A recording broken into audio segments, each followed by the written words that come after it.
It's full of mold. The weights, the books all have mold on them. Mold growing on several things throughout Traker Williamson's apartment.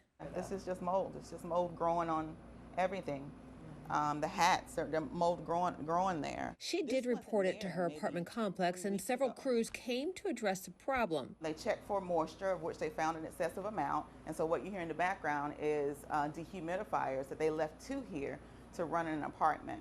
Despite the efforts to stop the growth, she continued to find issues throughout her apartment. At that point in time, I was concerned because I didn't know at that point in time whether the mold was going to be dangerous to my health. When I reached out to the apartment complex, a representative said they've taken the matter very seriously, and when a third-party company tested the unit, it was their understanding the results showed the types of organic growth non-toxic.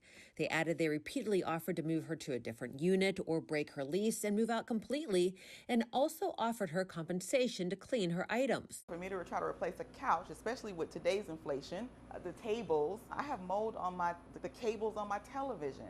It's everywhere. When it comes to tenant rights in North Carolina, attorney Mariah Yanez with James Scott Fair Law Firm says it's tough. There's no specific guidelines on mold in particular on a North Carolina landlord, but the North Carolina landlord does have a duty to make sure the rental is fit and habitable.